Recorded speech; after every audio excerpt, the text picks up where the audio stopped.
Men are the creatures who tend to be seduced by visuals, and the way a woman looks is the most primitive way of seducing a man. They get strongly influenced by female body shape and may find some specific bodily attributes, such as breast size, hip shape, or facial features attractive. This means that a woman's physical beauty can be a very effective weapon for attracting and arousing a man. On the other hand, women are more responsive to emotional and verbal cues, which is why the power of words cannot be undervalued. A talented orator who uses words to develop a sense of intimacy, understanding, and connection can be highly seductive. This is why many of history's greatest seducers were well known for their wit, charisma, and skills to express themselves with eloquence and flair. Seduction is an art of creating a feeling of attraction and desire in another person, either through words or through visuals. It is an effective technique since it can make women feel pleasure, which can make her interested or excited about you. Because of this, their resistance to your ideas may gradually disappear, allowing you to influence and move them in the direction you desire.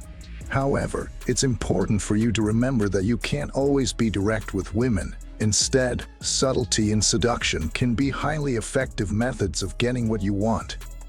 By using a more indirect and skilled approach, people can be influenced to do what you want without even realizing it. By seducing, you can touch any women from inside. You just have to follow these rules. Rule number 1. Be outer directed. What distinguishes a great seducer from others is actually very simple. They are outer directed. While meeting someone for the first time or going on a date, a skilled seducer does not have that internal monologue that raises questions like, am I dressed well? Am I talking nonsense? She likes me or she likes me not. What can I do to impress her? Instead, they turn off these types of inner thoughts and become outer directed.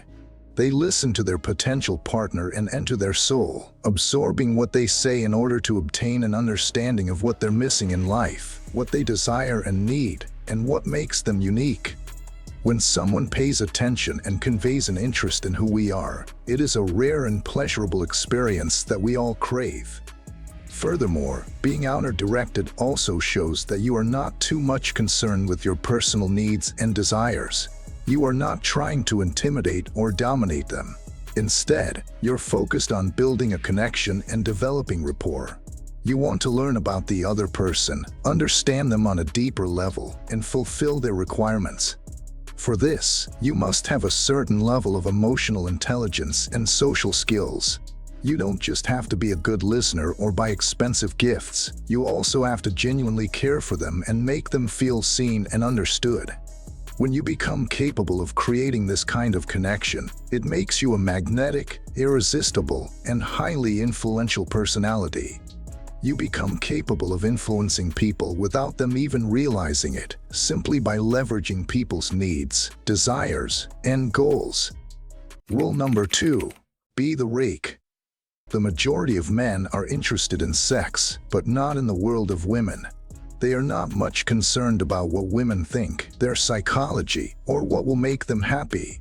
On the other hand, the rake is so motivated by getting inside women's mind that he develops into a great seducer. He becomes a seductive archetype who is attractive, dangerous, and unpredictable. The rake is more interested in the thrill of the chase as well as the pursuit of pleasure than in long-term relationships.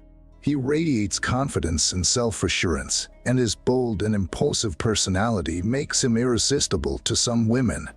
One must be bold, courageous, and take risks in order to seduce someone using the rake archetype. The rake does not stop himself when it comes to express his desires, and he uses his charisma and charm to woo his potential lovers. He is a genius at building tension and desire, mostly using teasing, innuendo, and amusing banter to keep his target interested and intrigued. The rake is often portrayed as a sexual libertine who isn't shy about expressing his desires and getting what he wants. While you don't want to be pushy or disrespectful, learning to accept and be comfortable with your own sexuality can make you more attractive in the eyes of women. The rake is famous for taking risks and being willing to ignore societal rules. While you don't want to be irresponsible or harmful, learning to push yourself and try new things can help you become more unpredictable and appealing. Don't pretend to be someone you're not just to suit the archetype. Try to develop your own unique style, confidence, and sense of humor, and practice socializing with different types of people. Rule number 3. Be the coquette. The coquettes have mastered the art of delaying pleasure and seduction. They tease with the assurance of a reward, but keep it just out of reach in order to make the women go after them more intensely. The more challenging the conquest, the more precious it becomes, since women crave what they can't fully possess. The secret of coquettes' seductive power lies in their ability to turn away. Most guys surrender too soon, fearing that girls will lose interest if they don't give them what they demand. But remember, once you satisfy someone, you lose initiative and are more likely to lose their interest in the future. Vanity is necessary in love, making the women feel insecure about themselves, and then restoring their hope after they've lost. Trust me, it will enslave them. The coquette should also be aware of the power of narcissism, which is about being obsessed with oneself. It's highly important to know the power of narcissism and how it can make women envious of your self-involved and self-contained personality. However, always be ready for some emotional ups and downs during this process, because your hot and cold behavior may irritate or even anger the women. But don't worry, because this is a good indicator that they are emotionally invested in you and can be easily enslaved by your seductive power.